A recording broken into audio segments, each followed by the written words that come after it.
It's in my brain. Okay. Can't unhear it.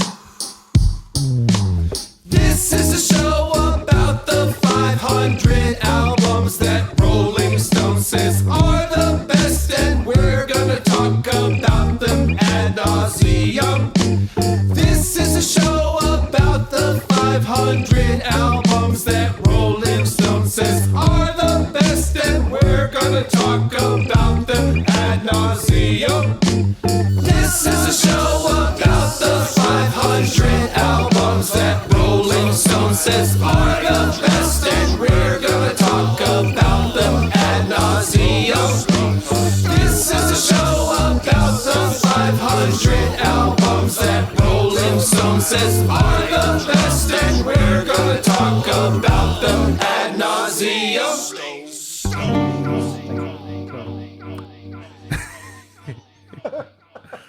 Yep, ready for break now.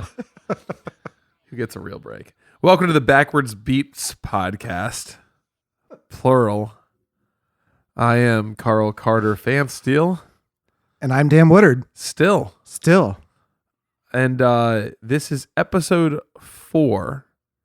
We'll be exploring album number 497 on the Rolling Stones top 500 albums of all time list. This is called The Indestructible Beat of Soweto, Volume 1 of 1. That's correct. 2 never happened, huh? It never happened. We have theories. We might get to them later. We may. There's a lot to cover. So this album's tricky. So tricky that we've been working on this podcast for months now, making sure we have a little bit of a backlog before we release, and we've put this one off until what I consider the bitter end, because the next 2 weeks we're going to hit Christmas and New Year's, and we're releasing after that. And so the time came to cross the bridge where we said, all right, let's attack this album and really put our ears on it. So why did we put this off? I'd argue that there are 2 reasons. All right. The first is that it is a compilation album. It's the only one we've hit so far. We're, about 11 albums in the real world and real-time study here. And so how do we go about judging a compilation versus a single artist's work? Yep. So I think that's a big wrench that we really had to kind of say, okay, let's do this and not make it a 14-hour synopsis. Yeah, I'm with you there. 2, it's been really hard to research this album. Not a whole ton is known about it, and we're not familiar with the music of South Africa, and are to the point where we can flex scholarly about it, though Dan has done a lot of diligence in bringing a lot of fact to this. Than I've learned so much just listening to him speak about it. So I'm thankful we're sitting here. I'm relieved we're sitting here ready to cross this bridge. I have no idea what's going to come of it. Yeah, I'm glad that we took the time to get even better at doing what we're doing before we got here. Because could you imagine this actually being episode 4 for us? We would have been beyond screwed. Yeah, so we have a few more reps under our belt too. So this actually feels better from that perspective as well. Indeed. And, even though on like last episode, you might see we can be scathingly critical at times. We really wanted to take this one seriously because there's so much history and culture behind it. It kind of deserved a longer gestation period. Yeah, and it's hard to be critical of what you don't know. That's right. Right. So musically, culturally, not to come across as a white male American, but I'm a white male American who hasn't been exposed to a lot of this music. Yeah. So we've now had months to let it kind of, play in the back of our minds here. And I think we've become familiar with the tunes well enough. We can be really objective there. And, we'll try and talk about the background of what we know about this album as well. In fact, why don't you attack that first? Yeah, let's do it. So this album was initially The Indestructible Beat of Soweto. Then it got repackaged to The Indestructible Beat of Soweto Volume 1, even though, as we already alluded to, Volume 2 never came. It's a compilation. It was released in 1985 on the Earthworks label out of the UK. And it's featuring several musicians out of South Africa. The most notable of which is Ladysmith Black Mambazo. All right, let's just stop right here. I'm going to do my best. I have the phonetic spelling of all of these things on here. I'm going to do my best. So let me just start by saying probably the easiest one, which is Ladysmith Black Mambazo. Right? That's the most notable artist on this album, who is a vocal group who's well known for their contributions on Paul Simon's album Graceland. And a very brief cameo in somebody's line on Mean Girls. Yeah. Yep. Yeah. And so the album sleeve notes, like, all the songs are of the mbaqanga style of guitar-based music that was popularized by the townships of Johannesburg in the late 70s, early 80s. But the tracks actually cover more styles than just that. It's somewhat difficult to research these styles. They kind of blend together as far as the research is concerned. Mm-hmm. We'll try to cover some of the styles we go through, but I'm not going to pretend to be an expert at all. Sure. I mean, I think one of the things that you and I in passing have talked about are comparisons to other modern prominent styles of music. And wow, did this influence, so-and-so artists to get there? Yeah. Or did they take, influence? So let me ask you this right here in real time. Should we just cover Paul Simon really quick now and kind of get it over with? May as well drop the bomb. Yeah. Yeah. There's a chance that the album Graceland by Paul Simon might be on this list. There's a very high chance. Right. So we really can't talk about this album without talking about Paul Simon. Because it's likely that if Paul Simon hadn't heard this album, we wouldn't be talking about this album. Right. This is elevated in partnership. We Yes. suspect Yeah. with Graceland. Yes. This album was an important album in introducing the Western world to South African music, but it's hard to determine whether or not it did it all by itself or was, It's influenced kind of or a helped. chicken and egg Yep. conversation. Yeah. So Paul Simon heard this record, traveled to South Africa, recorded Graceland, featuring some of these artists on here. Obviously, Graceland was a huge hit for him. And he traveled to South Africa in 1985, which is like during apartheid. And we'll get into apartheid for those of you who may not be aware of that. It's most notable on the album for songs like Diamonds on the Soles of Her Shoes and Homeless, which actually features, it's featuring Ladysmith Black Mambazo. Yet again. Yep. So obviously a very important album. I don't want to talk much more about that album because it would be taking away from the artists on this album, but it's critical to know that Paul Simon had a big deal in the exposure of this album to the West. And to note here for those listeners, which I imagine there's many of you who have heard and enjoyed the album Graceland, if you've ever thought to yourself, wow, what's so different about this? What do I love about this? You might want to stumble over here and come check out this album because this compilation really radiates a lot of that same energy. Yeah, so maybe I'll talk about a couple of the styles that at least are referenced. Again, this is hard to research. Yeah. So I already mentioned mbaqanga, and How would you describe mbaqanga? so it's basically an upbeat dance music, Mm-hmm. right? And there's also makisha, which is very similar. There's mascada, and holy crap! I'm going to try to get this one out here. Isicathamiya. I'm going to try one more time. Isicathamiya. Okay. All right. Yep. That's what's going to which is more like the storytelling and vocal harmony, rich vocal harmony style music, which we'll talk about here. But you're going to hear harmonies throughout this album, vocal harmonies at least throughout this album. So to kind of dial in on that real quick, when you speak about these kind of styles, I can't help but immediately start looking at Latin America, right, and going, okay, is this like a bachata, like a soca, like does it have that same kind of energy? And it's you see these parallels, I guess is what I'm saying here.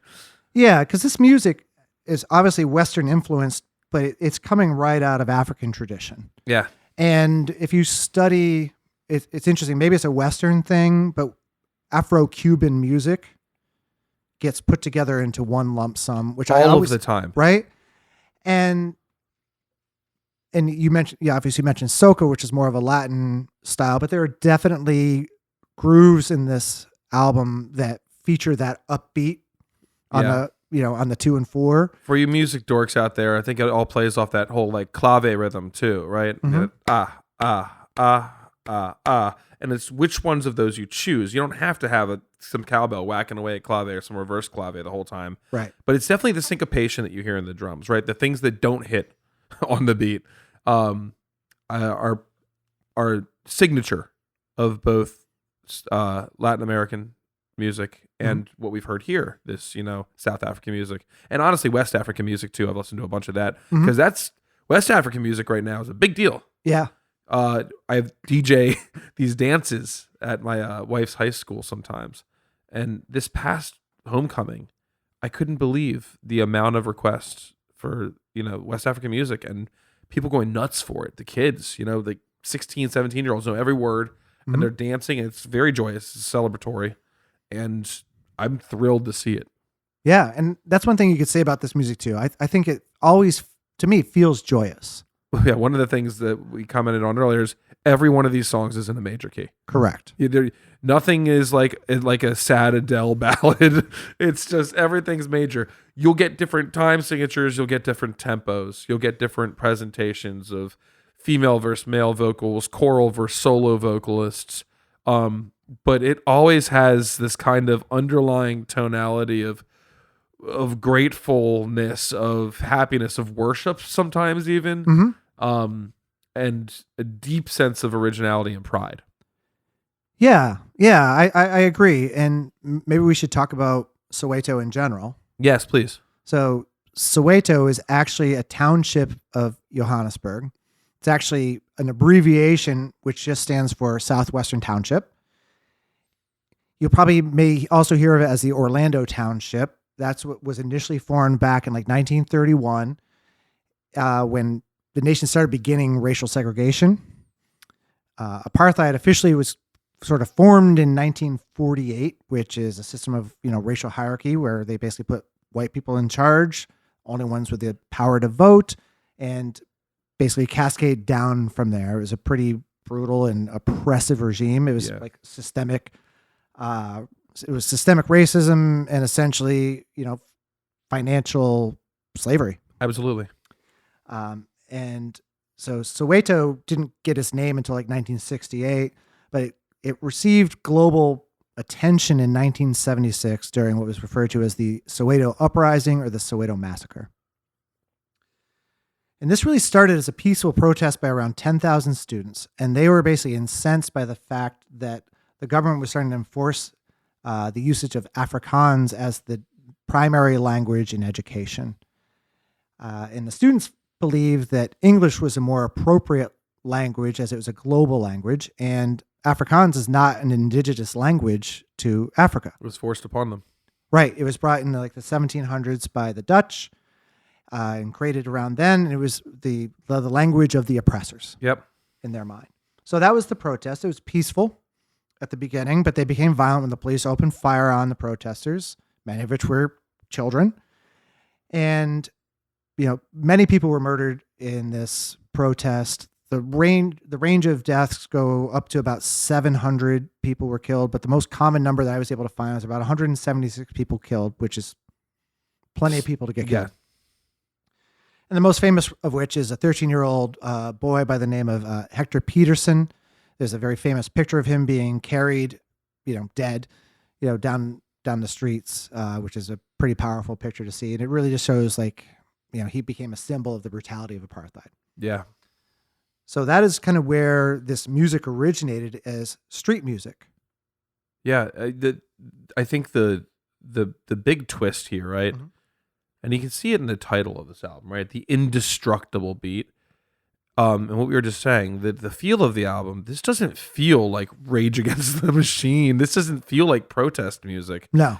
It feels heavy and wholesome, but still celebratory. The tempos encourage dance. It's almost like healing music. Yeah, I would agree. And maybe some of that comes out of maybe the previous sort of tribal music that it was derived from. Yeah. But nobody sounds angry particularly, but I don't understand the language. They could be very scathing words. I have no idea what they're saying. I couldn't find lyrics for any of these songs to try to translate. Yeah. Which is unfortunate. Frustrating because it's a lot of the content as well. Yeah. Well, I guess we'll get into the track listing after this quick break. Let's do it.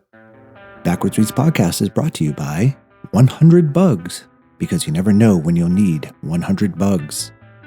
And also by Baby Smooth's self-waxing underwear, a smoothness you'll never forget. All right, getting into our track list, this album is 12 tracks deep with about 46-minute listen time, and not heavily listened to. If you look across the metrics, most listened to song is only sitting at 65,000 listens. Which is kind of interesting. I'd say as a poised to bring all of the awareness to this type of music, you'd think the Spotify would show a little more. Now, mind you, as always, 85 was a long time ago. Yeah. How many records sold? Unknowable. Of course. And how many tapes ripped and passed across? I mean, this could be a lot of things. Yeah. It just doesn't seem to be heavily supported in the here and now on the digital platform. One of our theories here is that the separate artists have this music on their original album. So this compilation might not be listened to as much as the actual songs would show on said albums. Yeah, if you're on Spotify and you click through the artist names, sometimes you'll see either alternate takes of this song, other albums. There are a few artists on this list that actually have their own careers beyond this album. Sure. Many of the artists on here, it's hard to know whether or not you're talking about a single person or even a group, because there's so little information about the performers online.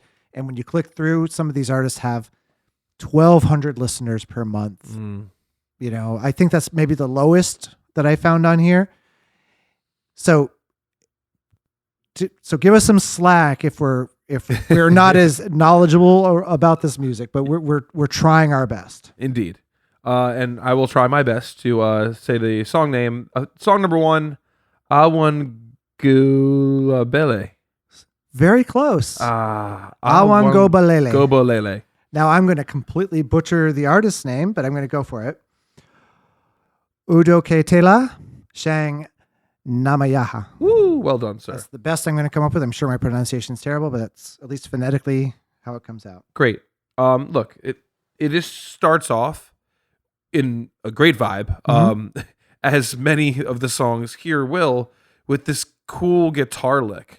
And specifically, as you pointed out, it's an oil can guitar. Yeah, which actually I think there's a little bit of a cottage industry around oil can guitars. There are. You see these things at go over to not the Guitar Center, but like the mom and pop music shop will always have it. The Appalachian bluegrassy music shop will have, and it's an oil can. Cooking oil. Yeah, cooking oil. Not though. A funny story for another time about a gas can played by the band ELO and a guy we know who plays it. But yeah, cooking oil can that's hollowed out and turned into a resonator type of guitar, and it has an incredibly distinct sound. It mostly is compared in my ear, like timbre wise, to like a sitar. Yeah. Yeah, and the number of strings may be variable depending on who made it. Because this is basically made out of garbage. Yeah, they're salvaging. Right, they're salvaging. And if you look at some of these more traditional guitars, they're hand-hewn guitar necks that may have splinters, and the tuning pegs are made out of wood. Oh, sure. I mean, intonation is far gone. Yeah, as actually is obvious in the intro to this. But there's something about it. It's supported by another guitar at some point, and the other piece here is there's something okay with me. Like, I don't need this thing to be 440. I'm pretty happy with the vibe it sets immediately. I agree, but here's what's really interesting to me about this is that when the vocals come in, they're on point with their intonation. Indeed. So the contrast is just interesting to me. Like, I agree with you. It doesn't bother me that it's not necessarily in tune. It's not in tune. It's enjoyable. It's charming. Sounds like nothing you've ever heard. Yeah. Yeah. So it doesn't bother me in the slightest, but it's just interesting how you go to that, because I feel like the singers on this are impeccable. Yes. They make a really, really great first stand. And what you'll hear in this first song, you get a lot of this construct. And I'm not attempting to simplify this style, but you'd be remiss not to mention it, especially as you listen through this collection. You're going to hear, half of these songs have a guitar intro that is not just like chords. They're a little more intricate. They're fun. They're melodic. You're going to have a singing style that's heavily choral, like multiple singers stacking, or if not, call response solo to group singing.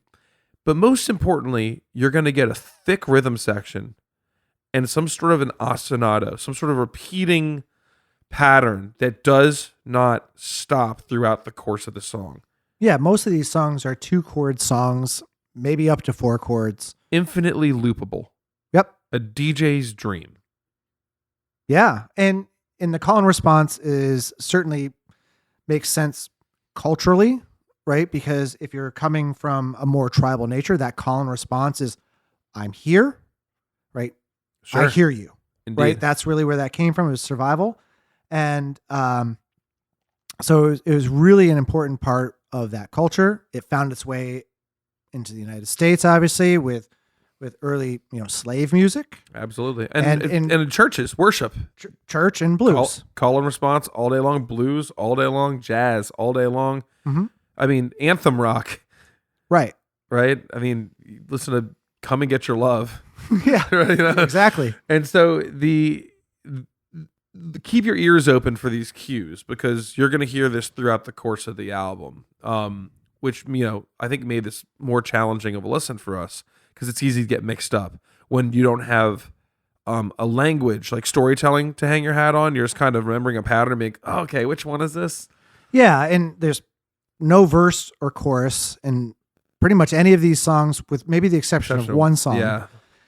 And the musical development, I might as well just cover this, of pretty much all of these songs pretty much only happens with the vocals. That's right. And even with that said, key tools like dynamics don't seem to make a huge play here, with the exception of the last song on the album. Yeah, this is meditative, contemplative music with a dance beat. That's a fair way to say it. All right. Yeah. Let's move on to number 2. Holo Talani. Holo Talani. And that's by Nelsie Sidibe. Yeah, and we didn't talk about this for the first song, but we'll talk about it with this one. That translates to daughter-in-law. Oh, simple enough. There you go. The other one, in case you wonder, is Can You Pay Lobo for Me? I wonder how much they owed Lobo. I have no idea how much they owed Lobo. It doesn't sound like you're in debt when you listen to that song, but let's talk about Holo Talani. Guitar intro, check. Yep. Super major melodic, check. I guess guitar's in tune, which is nice. And then enters our female singer, which is super cool. Yeah. And a groove that somewhere is between an Irish jig and reggae is the best way I can describe it. A hard 3 kind of pulse going on here. I asked if it was a Purdy shuffle. It's not, but no, you know what it reminds me of? What's that? Bela Fleck and the Flecktones have a song called Locks of Dread. All right. I'm there. I believe that's the name of the tune. If Yeah, it's not Locks right. of Dread, there's another one that it literally, yeah, it is. It's Locks of Dread. Because the whole idea is to play on dreadlocks and then, the Loch Ness Monster. Right. So you end up with this really fun sounding major tune with some pretty impeccable vocals. Yeah, her voice is really powerful, and she has this vibrato, which is like almost in tempo. Yeah, it's wild. It's a lot of control. Yeah, it's really cool. I tried to look up information about Nelsie. All I learned, this is how little information is she's from Barberton, South Africa, which is home of the oldest mountains in the world, Okay. dating back 3.5 billion years. But that area also had a gold rush in the late 1800s, which actually funneled money into the very first stock exchange in South Africa. Oh my gosh. So that's all I could find about Nelsie. All right. That, and she went to a charter school. Okay. But kind of who cares? I actually tried to see if there's something special about that school. I found the website for that school. It's just a school. They don't even have like a picture of Nelsie on the wall. Like, hey, Right. Like, yeah. So she that's made how it hard on it is to Rolling find Stone's information. Top 500 albums. Right. All right. There's more information than I found on most of the artists on here, so I figured I might as well bring it up. But Different style, different tempo than our first tune, and notably, it's a different flavor, yet a familiar flavor. yeah. I mean, it's the 1 and a 1 and a 2 and a 2 and a kind of groove that goes through the whole thing, accented fairly loudly in the mix. We should talk about the mix on this because there's some actually interesting mix on this album. But in this one, the ratchet takes a little bit too much center stage for my for my liking because yeah, it's an interesting percussion choice. I think it fits the blend. It's just up a few decibels too high. yeah. They just need to pot it down a little Look, bit. for 1985 production, assumed, right? Because I didn't look too far into production notes on this because they really don't have many. Right. You know, it's crisp sound. You can tell at the time whoever's engineering these sessions are just going for earnest tone. They're not playing around with a lot of the quintessential sounds of the 80s that you're used to, though you do get a pretty strongly gated kick snare combination.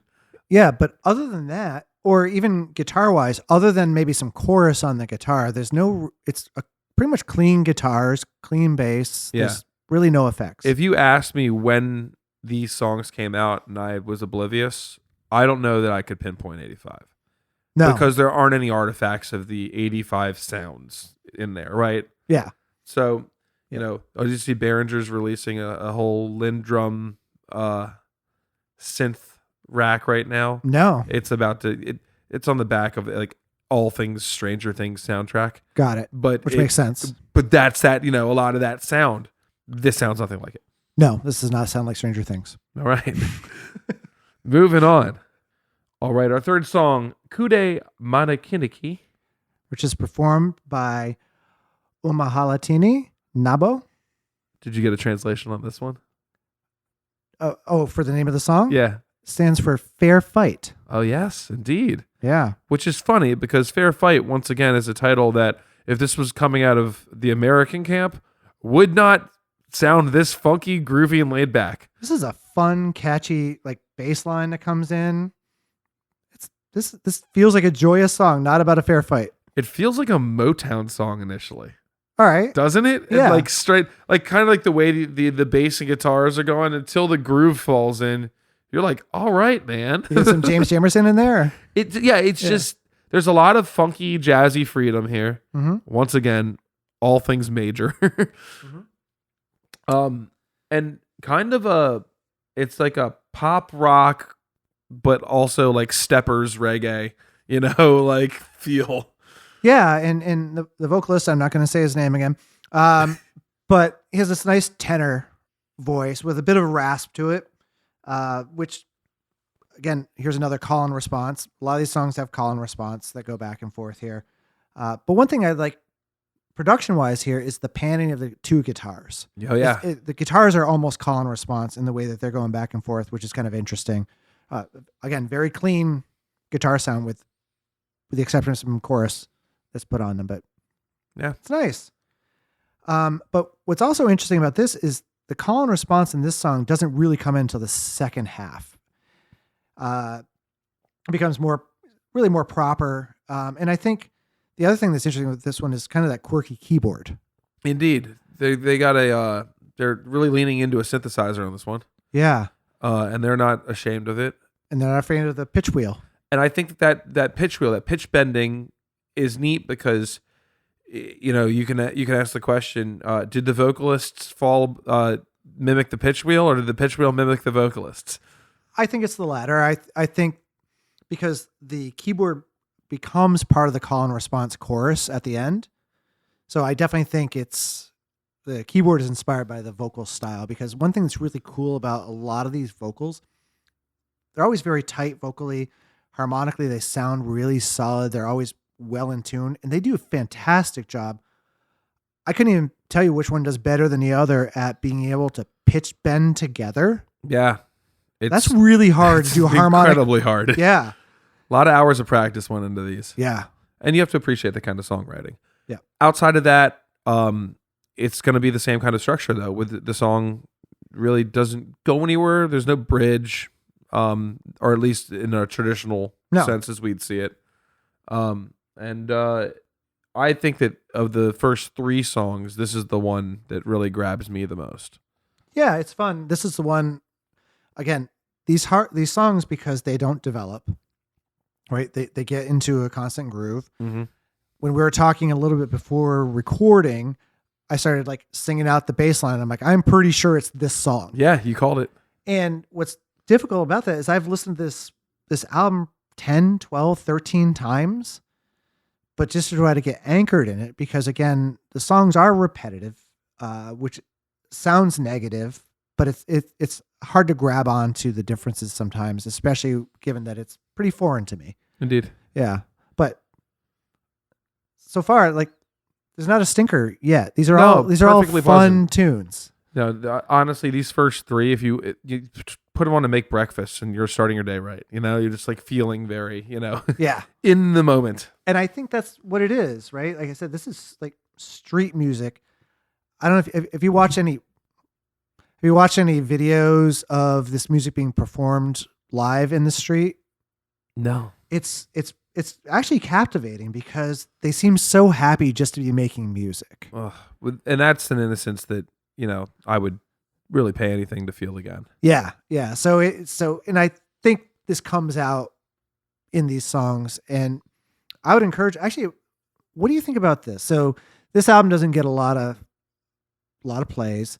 What are the runtimes we're talking about? Between 2.5 up to 5 minutes, but mostly generally they're all falling just shy of the 3-minute mark. 3:49 or 4-minute mark. 3:49, 3:59, 3:55, 3:50, 3:44. Like they're all just under 4. But we've mentioned these songs don't actually develop. Yeah.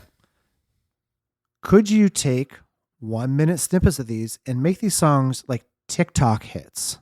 Because you have a minute to sort of prove yourself. The songs prove themselves immediately. Absolutely. I mean, it's so funny. Yeah, you're right. Within 15 seconds, you have kind of the signature intro and they fall into a groove. And by then you've kind of heard it all. You've had that like one good bite. And right. Sure, there's going to be other things that happen, other elements in the song, but nothing, you're pretty much like they introduce almost all the timbre at that point. Mm-hmm. Right.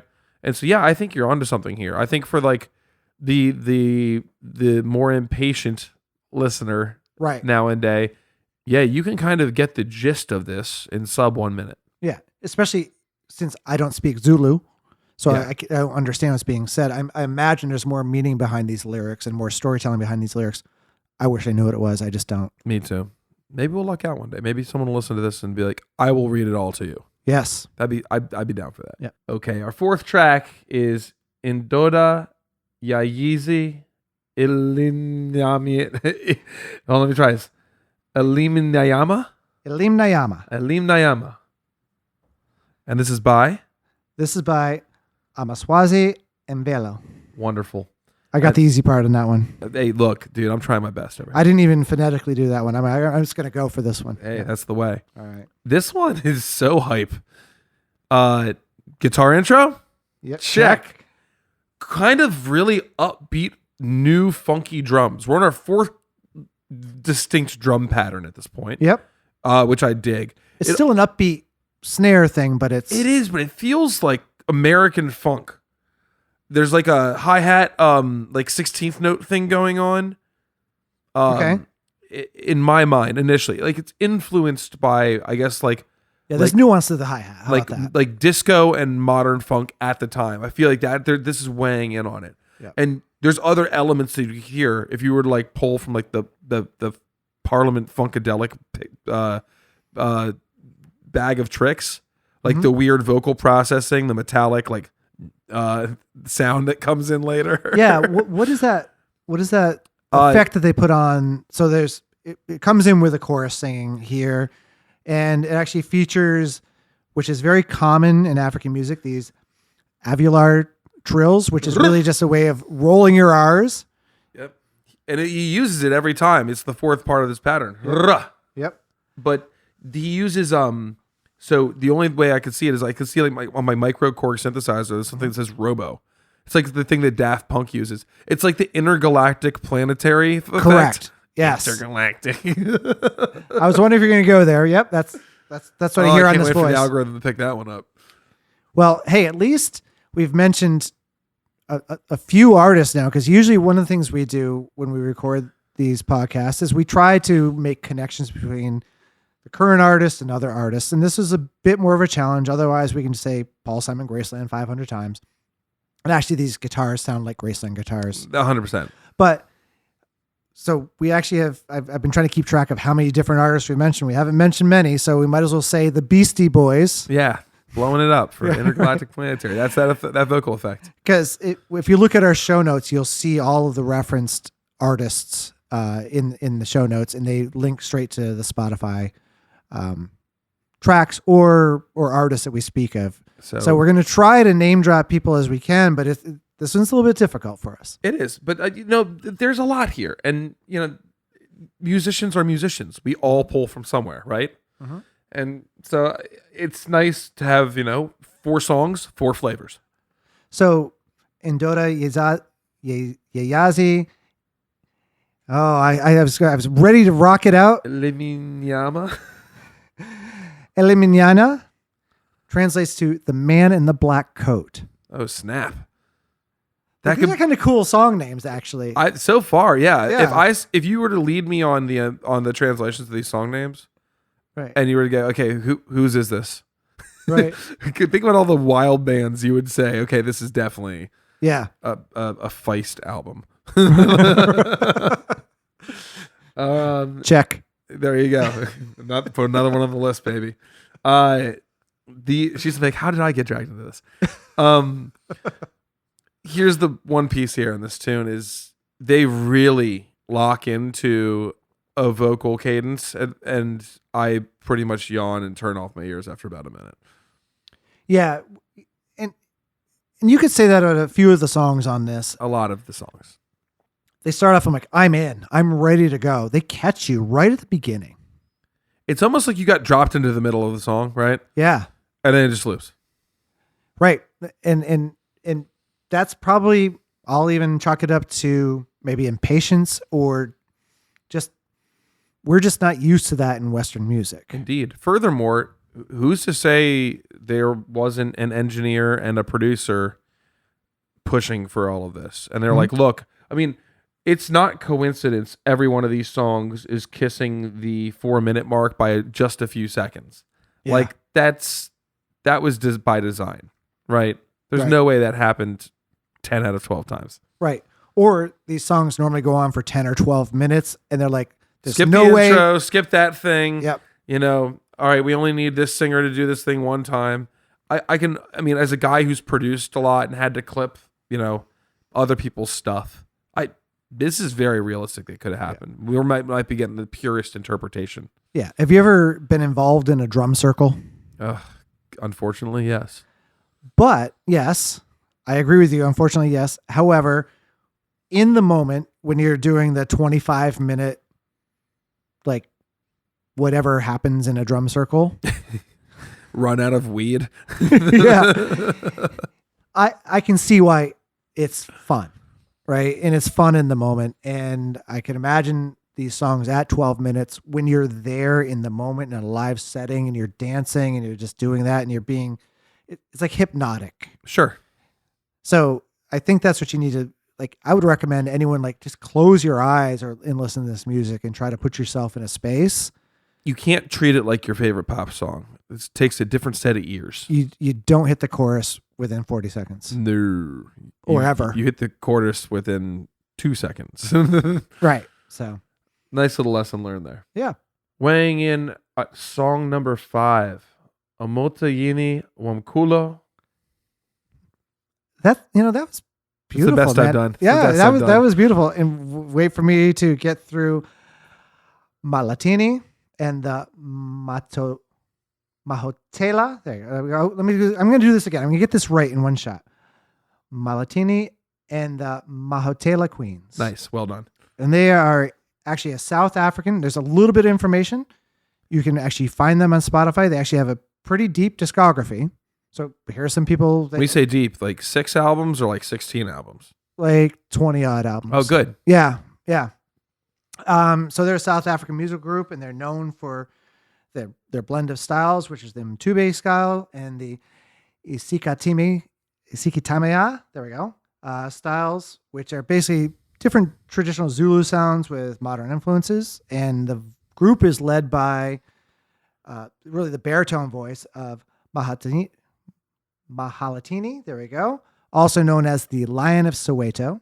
That's a And- sick title. Yeah, the Lion of Soweto. And yeah, You hear it though. His voice is so distinct, and Yeah. he's on 2 or 3 tracks on this production. this right? this group is on two Two? songs Okay, in there. yeah. Yep. What strikes me here immediately is the guitar playing, which I believe you've mentioned before as well.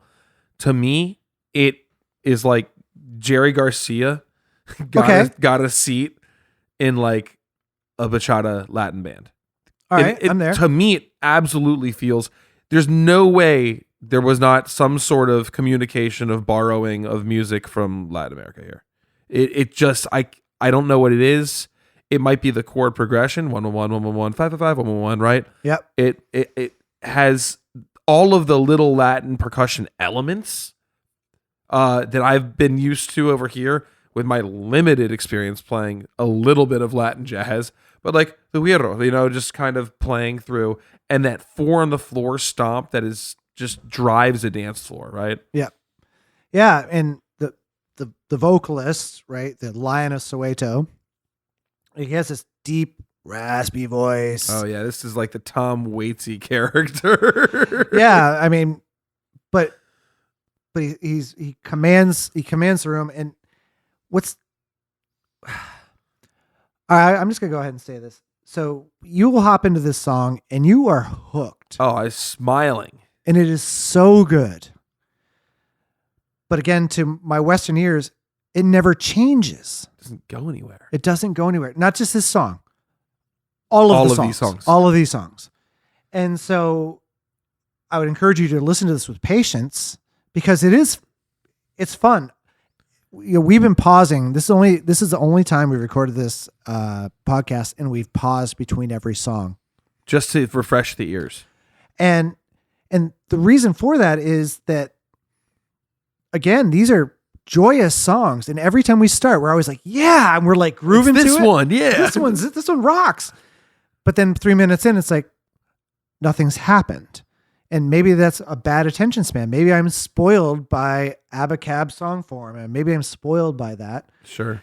And so I can see, again, we talked about like the live performance of this a bit in the joy and the celebration of singing together. And we haven't really covered it. We maybe covered it in the side chat as we were preparing for this, but there's a communal, almost, gospel, Yeah, spiritual. spiritual vibe to this, which is beautiful.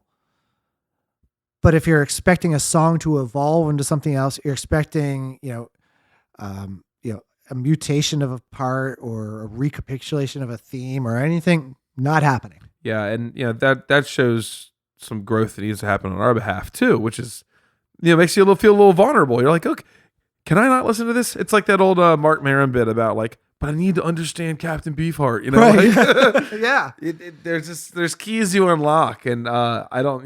We're kind of learning about our maturity today. Yeah, my critiques are probably more on me than it is on the music. Yeah, because the music is objectively very good. It is. I always enjoy it. Yep. All right. Halfway through the album, song number 6 is Soba Bamba.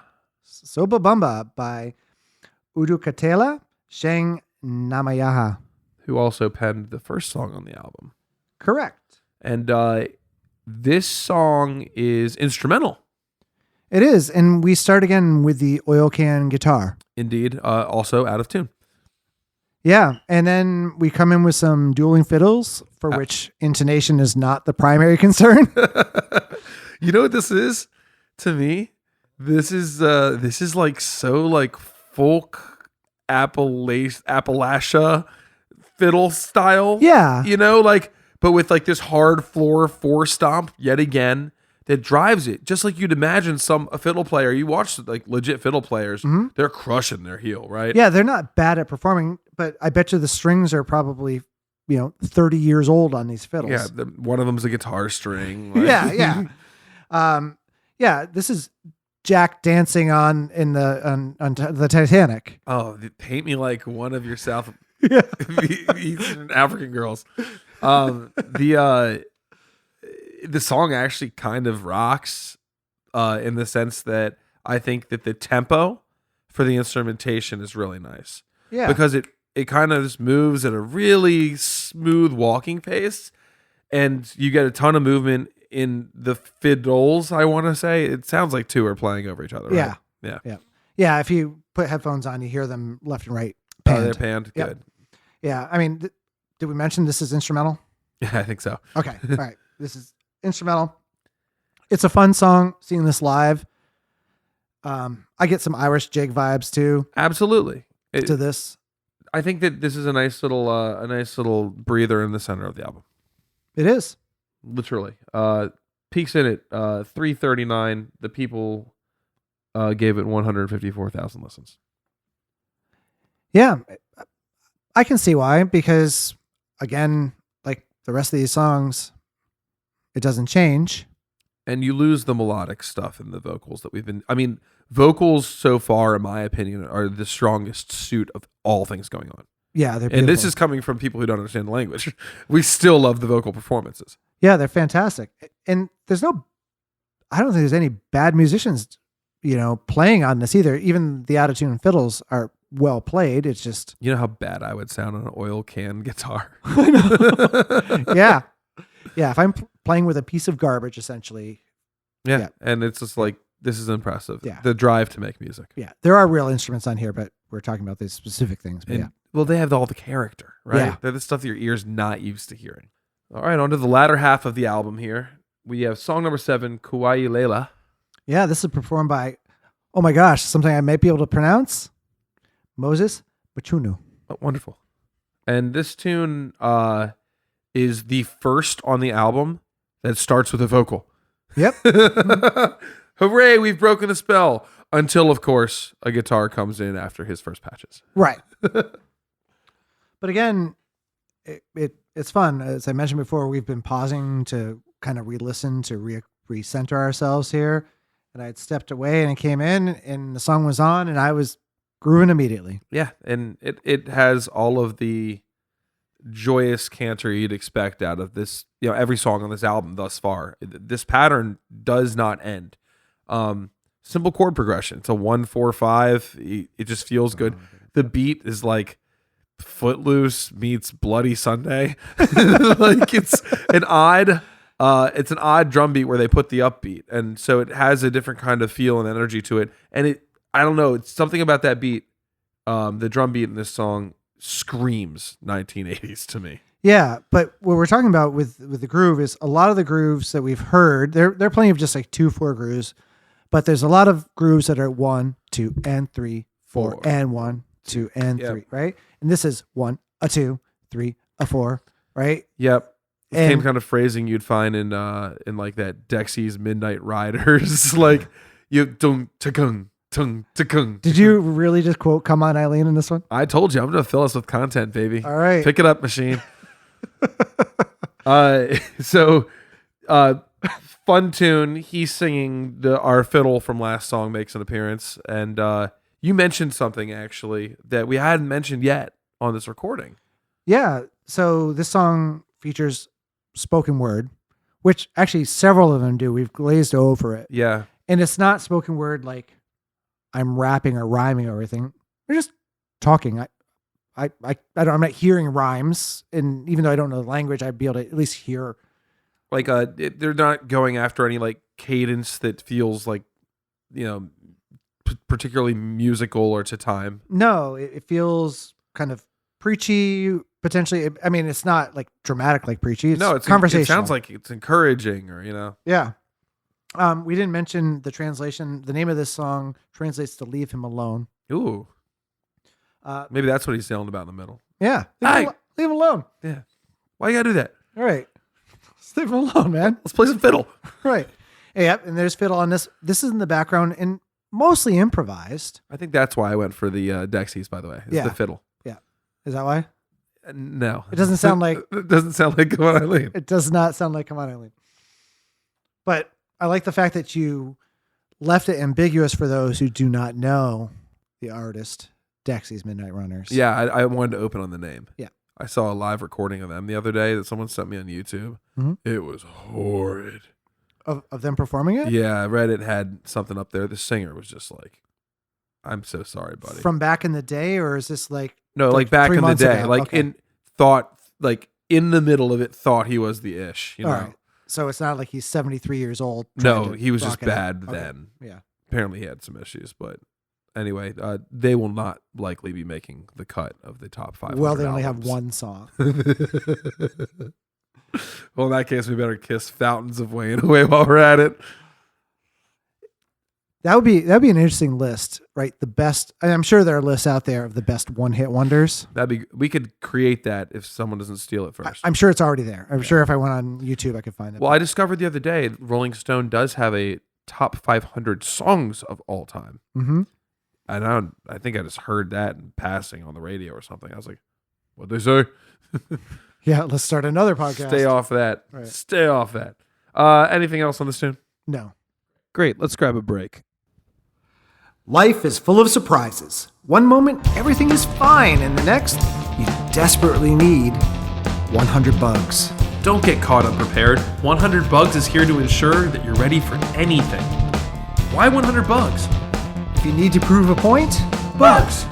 Planning an elaborate prank, Bugs. hosting a very specific ritual under a full moon, Ooh, bugs.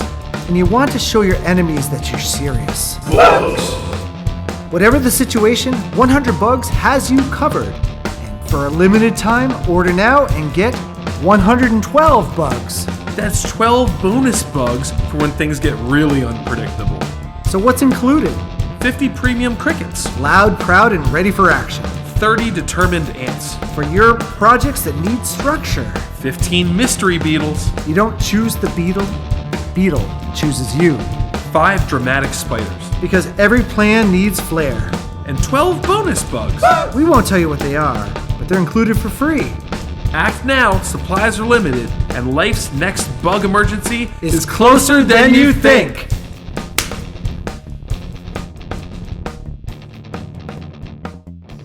All right, the Ocho. 8th song today is Tulu Alele. Tulu Alele by Amaswazi and Velo. I should say it better because they literally belt that line 8 It's actually times repeated, in a row. but they put some melisma on it. It's like Tulu la lele. Yeah, they definitely are phrasing it out differently. And that's not how it's spelled. Yeah. You know what geeks me out about this song a little bit? What's that? It starts out with the hi-hats and the kick drum, Mhm. and it's almost like it's swung like Stevie Wonder's playing drums on it. Yeah. Fun fact, Stevie Wonder was a bitchin' drummer, everybody. He recorded drums on No a doubt. lot of his music. But he if you listen to things like Sir Duke or Sir Duke, not Superstition, but like I Wish, Mhm. there's a certain kind of swing that is so signature. And it starts off, I'm like, oh man, we're gonna swing this, and then it goes right back to a straight groove. It does. They teased us. It does. So this song translates to be quiet and listen. Which is hilarious because these guys are not quiet at all. No, it starts off with the chorus. This might be my favorite song. It's banging. It is so celebratory. Yeah. And it's, as you mentioned earlier, it's a group. Mm-hmm. And so you have this strong choir of singers, and they are like so locked in with each other. Every enunciation and like phrasing decision Yeah. is impressive. Yeah. I couldn't get a lot of information on the group, Amaswazi and Velo, but they are a vocal group. And what a new instrument enters the conversation here. There's a bit of a Hammond organ Yeah. that's going in here. B3 type of style. Yeah. Really swirly. You can kind of hear like a Leslie Cab thing going on. Once again, heavy in the music and the time. You got to think, this was not far off from, what's that douchebag's name? I don't like him. Who wrote Steve Winwood. Yeah, it's staying in. I ain't editing that out. I'm staying by my word. Higher Love's a good song, but I don't know, man. I saw him open for somebody one time, and I didn't like his vibe. Didn't like he didn't hire a bass player because he thought he was going to cover all his own left-hand bass on an organ. Yeah. I mean, only people allowed to do that are like Jimmy Smith and Neil Evans. I was going to say, are you going to say Soul Obviously. Live? Yeah. Obvious. Shout out to the Evans brothers and Eric Krosnow. You don't mention the Doors, but that's fine. No, I don't. They didn't have a bass player? No. Really? Really? I learn things every day. Oh my gosh. But this one's cool. Hammond organ all day. The bass playing in this song it absolutely slaps. It is. Well, actually, it doesn't slap. I never heard slap bass. Right. But he slaps from how the kids call it. How the these kids days. say it day. It slays. Slays. It's skibbity. Sigma. Oh God. It's Sigma. All right. So the bass playing is out of control. Good. Yeah, skibbity, I don't think is a good. Oh, it's not. Yeah. Okay. Because it came from what is it? Skibbity toilet. Oh, you know way more than I do on this. So I just learned. So all right, deep dive. I'm a computer programmer by day, software engineer type person, and my friend by night. yeah. And my son's girlfriend is studying computer science in college. And I just found out very popular programming language, Python. Mm-hmm. There's a new derivation called PyGat, which uses brain rot language Oh no. as a syntax. So Sigma is the top. So Sigma is better than alpha, better than beta, right? Yeah. So in this language, which I know nothing about because I'm fucking Gen X, right? So let's be clear. But what's funny about that is in programming, you'll want to compare numbers. Is something greater than or less than? Oh no. Or greater than or equal to or less than or equal I to? see where this is going. So greater than is sigma in the programming language. If it's greater than or equal to, it's sigma twin. If it's less than or equal to, it's beta twin. Beta twin. Yeah. So that's why I'm aware of this because I just saw this thing the other day of this programming language. So not only am I someone who has no idea what he's talking about, I'm relating it to a programming language. Let's get back to So if you South type- African music. Diddy party into programming language. What happens? So I think Diddy is mentioned, and I think it has to do with errors. Okay, there you go. Yeah. I think it's related to A errors. multitude of errors. Yeah. Now let's get back to There our we go. regularly scheduled program. This is a great song. Also, some really great guitar licks. There's a point about, I don't know, a minute and a half into the song. You'll know it because it's the same exact chord progression the whole time. But the bass and the guitar have an opportunity to trade off, which is really sweet. Yeah, it's nice. And one thing that this reminded me of, I'm going to make a connection because I like doing that, is this music is not the same, but it, somehow the phrasing of the chorus of this, when I say chorus, not the chorus of the song, there's no chorus, but the chorus of singers, reminds me of Kyrie Eleison by Mr. Mister. Ooh, and you did show me a snippet, and yeah, it's definitely the phrasing and kind of the movement, right? Yeah. It's a stretch for sure. It's not a it's massive nothing we stretch. couldn't mess around in Pro Tools and superimpose if we got the masters. Yeah. All right, our ninth track here is Sini Lindili. This is performed by Gane Zleanfesa and Kamba Lomba Les. God, I was so close. Kamba Lomba Leleso. There it is. So this tune, guitar beginning, Guitar beginning. check. Sounds mildly Latin yet again, check. But we get to hear an accordion in this song. Well, also sounds majorly Latin, check. Yep. This to me, and it's interesting because the beat is kind of like an English 4.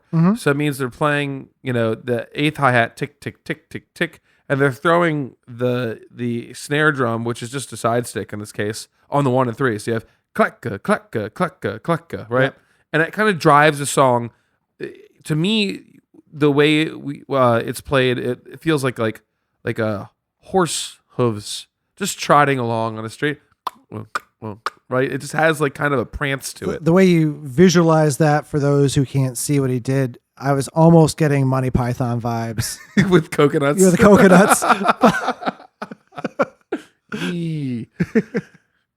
Yeah, this has a lot of like kind of just, to me it sounds like traditional Latin instruments. Mm-hmm. I know it's not, but once again, there are so many kind of like, these coincidences here. I can't ignore them. Well, maybe that is why Afro-Cuban is lumped into a singular style. And it makes sense, right? Because as you get to Latin America, especially like Central America, a lot of that was definitely influenced by the slave trade that came over to the United States. Certainly. So it's not shocking that there's similarities going back and forth. I mean, there. the instrumentation's uncanny here. Mhm.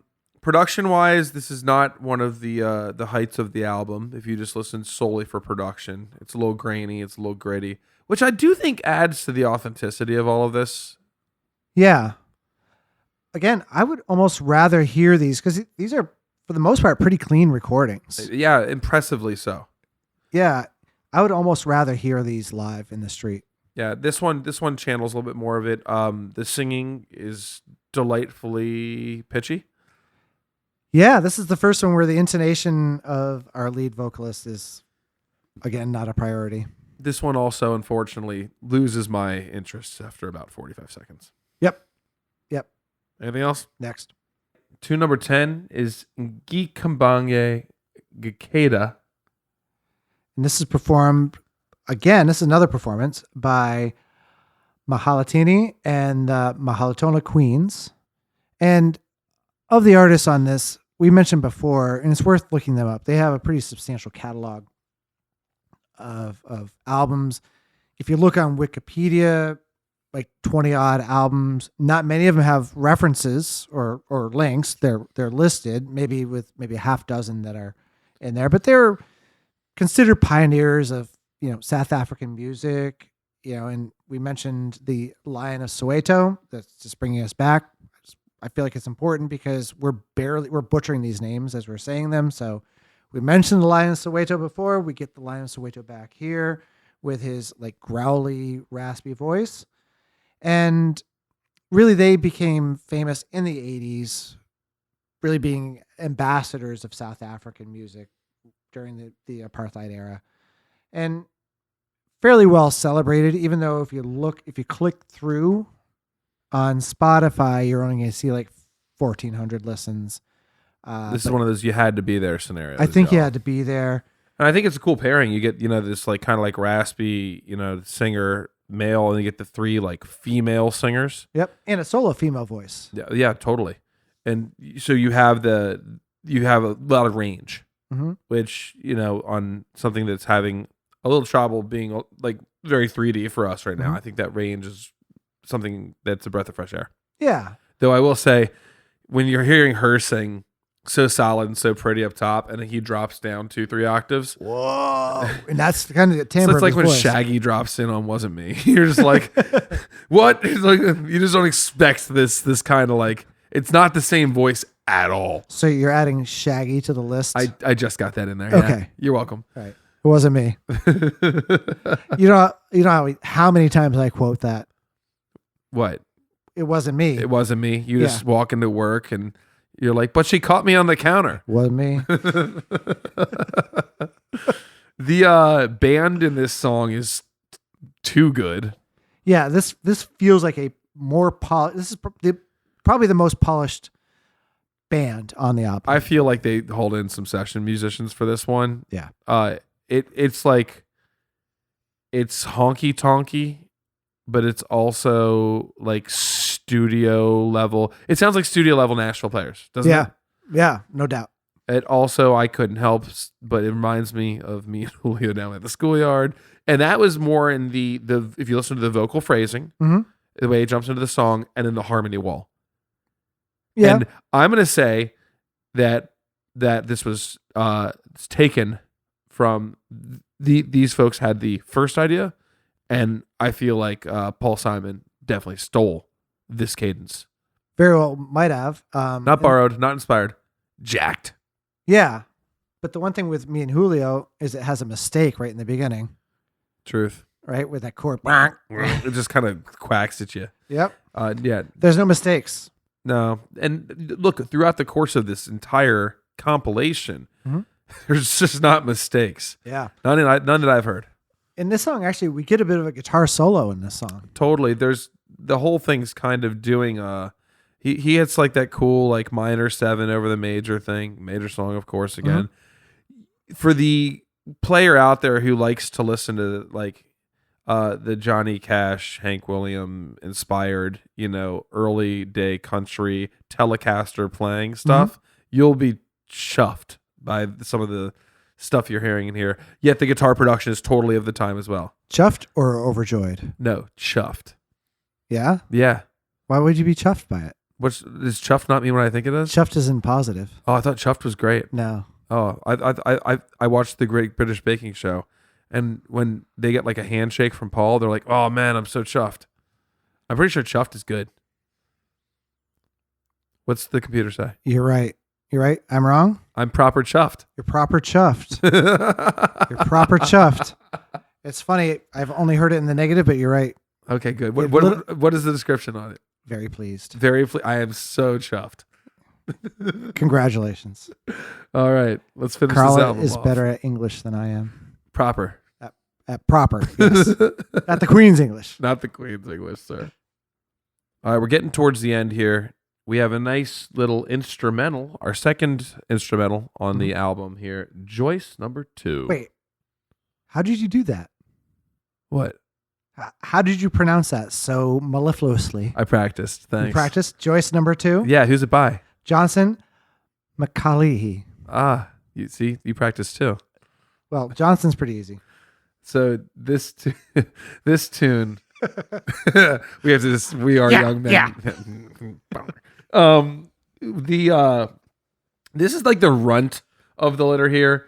It comes in at 3 minutes and 9 seconds. It only has 119,000 listens on Spotify, but I love this little tune. Yeah, it's funny. I say it starts off like what did I just say? Chuck Berry, but like stolen by the Beatles. Yes. Initially, it's very thin guitar playing, but it feels like that vibe. It doesn't feel like anything else. No, it's like they almost wanted to go for a blues like and then didn't fully commit to it. Instead, they do this thing that is, I'm learning is like, I always thought it was indicative of reggae music, but now I'm hearing it here, and you don't want to put the cart ahead of the horse. But it's where they do this like very percussive, not swung, like very modular, right? Yep. On the same string. And it's just the style of guitar playing that, leaks into reggae and then later leaked into ska music. Yep. You hear this a lot, and then in turn leaked into like that SoCal punk ska. So you could hear this in Real Big Fish. You could hear this in Goldfinger, Checker Cabs. Yeah. That really staccato picking pattern, I'd be willing to bet heavily influenced by the music we're listening to today. Yeah, I would agree. And I was just going to say, are you saying that this is the precursor to that? I am saying that. Okay. Yes, I'm saying that that the music we are currently listening to, and it's kind of like 80s production. This song, by the way, sounds like it was recorded on my iPhone. Yeah, it's not a great. I mean, actually, you can get a pretty good sounding thing on an iPhone. Yeah, but it's kind of like there's like no gate that's like airy in the back. Yep. The panning is not terribly wide. Like it's condensed, but man, it moves. It might be the fastest tempo wise on Indeed. the album. And without lyrics, you'd have to assume your buddy Johnson is a guitar player or an accordion player, because those are the only two prominent instruments in the song. Yeah, I couldn't find a lot on Mr. Johnson. Though there was, as you mentioned in this, there's that bass where he's just the whole time, just pulling that bass. Yeah, this is fun. It, like the rest of these songs, it doesn't. Well, most of the rest of these songs, we're about to get into one that does travel a couple places, but Totally. doesn't travel anywhere. But fun, It's instrumental. enjoyable. It's like loading music. Or what do you say? Interlude? Interlude. Yeah. And it's in the most enjoyable way. Yeah. Check it out. This is my second favorite song of the album. Joyce number 2. Joyce number 2. We're just flexing there. We conclude this compilation with the song Nancy Il Mali. Yeah, this is by the most famous group on this album, which is Ladysmith Black Mambazo, Which Mambazo means Axe, cool. and like the body spray. Yes, obviously. Yeah. And so they're actually a world-renowned South African malecore group that really rose to fame for their distinctive style really in the 1980s, but they were founded in 1960. And if you do some research on them, you'll see that they've actually been nominated. They haven't won, but they've not been nominated for many Grammy Awards. Dozens. Yeah. Starting in 1988, they were nominated for the Best Traditional Folk Recording. And as recently as 2018, they were nominated for the Best World Music. So from 1960 to 2018, they've been alive and thriving. So our running theory here, because we can't find an active member list per se, Mm-hmm. is this is one of those kind of male singing groups where, if, Hank can't make the gig, you call Kevin type thing. I'm thinking more they're the Rockettes. Sure. You can just roll in the certain talent level. As long as the right players are there, you're good to go. Yeah, because these singers are top notch. Oh my God, are they ever? Yeah. This is the most diversity in song writing and presentation we've heard on this entire compilation, bar Yeah. none. Yeah, as we've said, these songs do not transform or develop. This one does. Indeed. In fact, this one's kind of broken into three movements, if you will. Yeah, I'll give you that. There's, the tempo and the cadence that you're introduced to, and at about minute 30, minute 40, it switches over to almost, you mentioned in 3. Yeah. It starts in 4. There's a bit of a 3 feel, Yep. and then it just It takes tempo off to the change. races, and then you really actually get into something that's quite repetitive, but so satisfying. Because what you hear is one wants to say improv, though it's too pristine for improv. right. But so many wild and wonderful vocal tricks, and I mean anything from the main lead singer in this cadence dropping an octave, or doing something really neat with a mouth shape or a syllable or something that we can't do. Yeah, I mean this song has all of the sort of trappings of South African music, right? You have those trills, the grip. In fact, they end the entire song on that. Yeah, the song doesn't actually resolve on the one chord. It It resolves on a grip.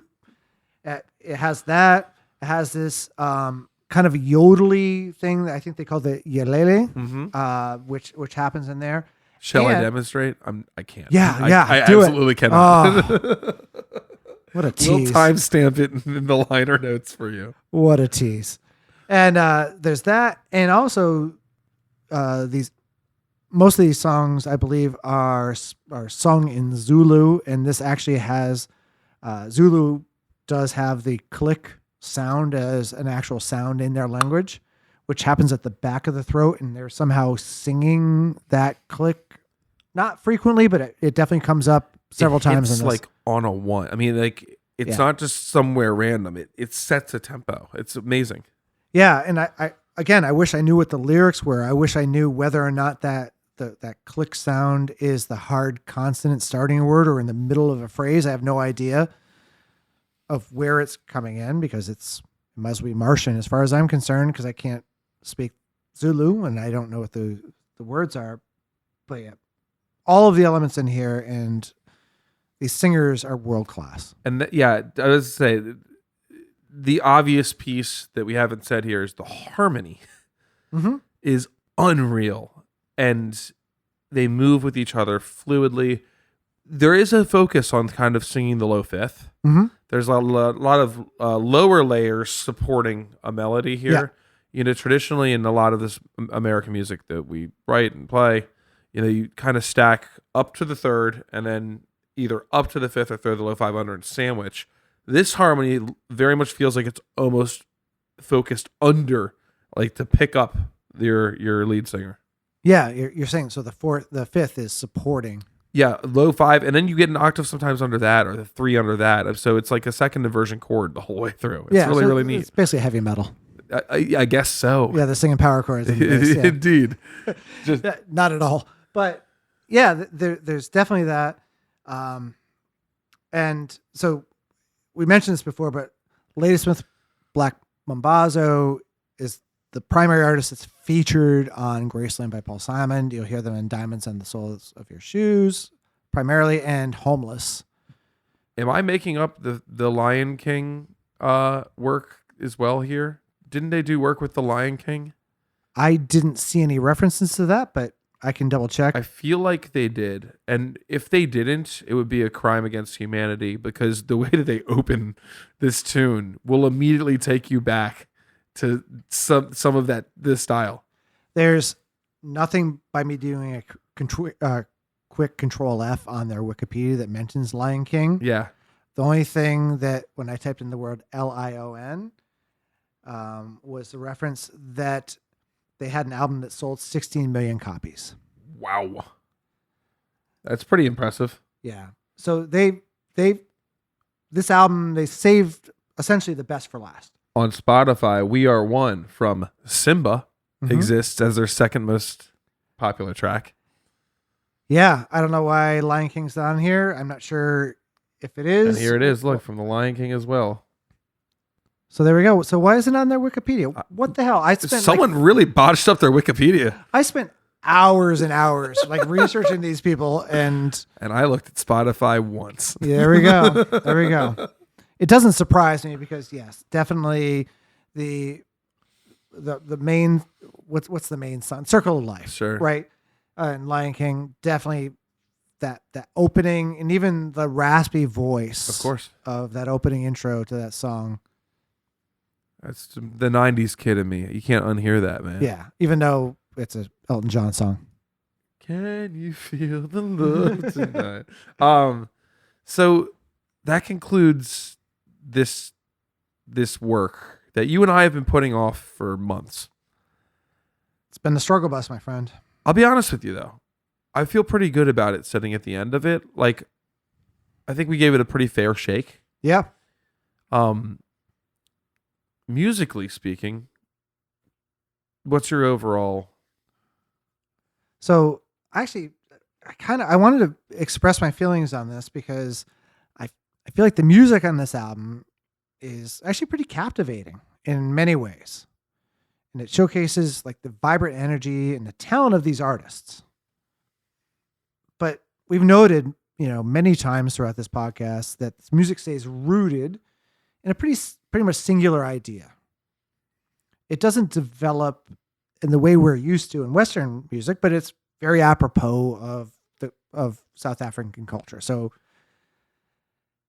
I think it's a hallmark there. And I think the significance of this album is probably more stated and more important in the influence of, Paul Simon's album Graceland. And obviously everything I've heard, even though again, it's really hard to get a lot of information on this album. People say it's what introduced the West to South African music. Rolling Stones literally says it. They say it. Again, the question, is it a chicken or the egg thing, right?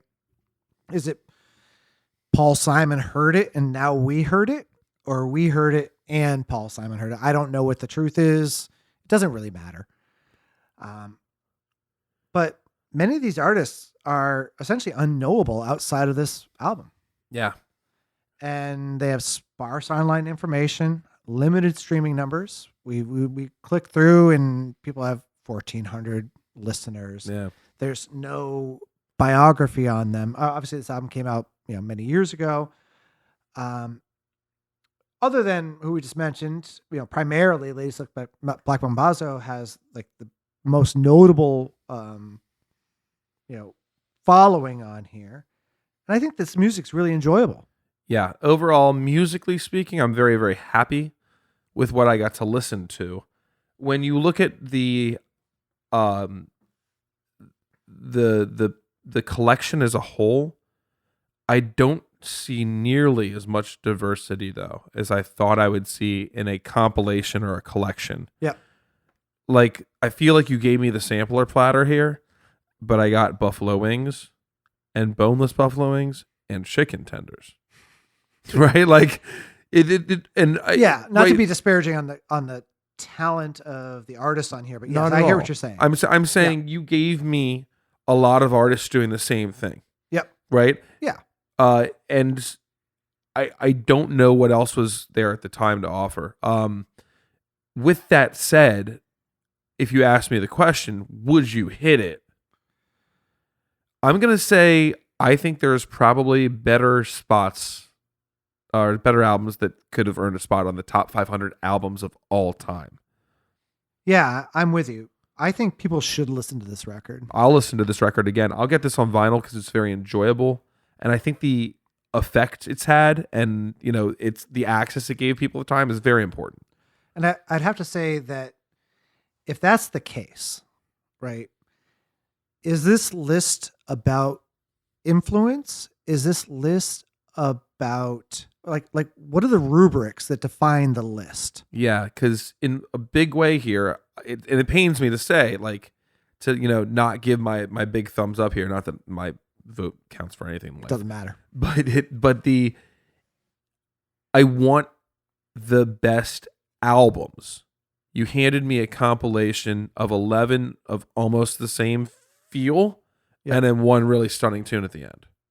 And that just doesn't make the cut for me. That's my rubric. Yeah, if I'm calling it of all time, I'm with you. It's a no. I do think people should listen to this record. Yeah. I think you'll find joy in this record. I The do. artists are talented. I would love to hear more of this music. But again, from my perspective, my frame of reference, maybe I need more patience to sit and listen to something that's repetitive. Yeah. But these artists are very talented, fantastic artists. Yeah. All of them. But 500 of all time, I guess I just don't know what the rules are. So let me ask you this. Yeah, please. If we're talking about, so the previous episode, right, which was Suicide by Suicide, Oh, yeah. right? That was episode 3, right? That was episode 3. Right? So we talked about that as ingredients to a recipe. Mainly methamphetamine and turpentine, but yeah. Right, but the only reason that album, in my opinion, got on the list is there are these raw ingredients that we hear in other albums that are probably on the list. Sure. So if that's the case, how many of those albums do you anticipate? Will we hear Muddy Waters on this list? Yeah, I mean, if Rolling Stone Top 500 is trending the way that looks like it's trending, Right. which is if you've influenced others, you've de facto bought yourself a ticket, I think we're going to get some oddballs.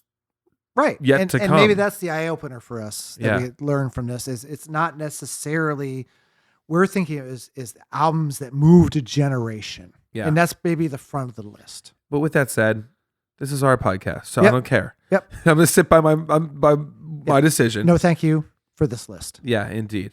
But enjoyable listen nonetheless. And we really look forward to our release in under a month. Yeah, January 7th, January 7th. which actually will be in the past. Indeed. Yeah, this is all getting very, Meta. yes. But you should keep up with some of the content. Dan's been rolling our Instagram so hard. How do you find us online? We are on the social channels at Backwards Beats Podcast, And our email? backwardsbeatspodcast@gmail.com. And what's coming up next week? Next week is album 496, which is Donde Está Los Ladrones by Shakira. Ooh, the hips don't lie. They do not. Well, I'm happy to hang my hat up after this. What do you say we crack a beer? Let's do it, baby. See y'all later. That was a show about the indestructible beat of Soweto. Listen with an open mind and stay for the rhythms. Backwards Beats Podcast is a Tuna Wood production. production recorded live at Thought Shack Studios in Halethorpe, Maryland. If you enjoyed the show, make sure to subscribe and leave us a review on Apple Podcasts, Spotify, or wherever you get your podcasts. You can find us at Backwards Beats Podcast on most platforms. Share the love, and we'll see you next week for another deep dive into the next album on Rolling Stone Magazine's Top 500 list. Until then, salt your melons.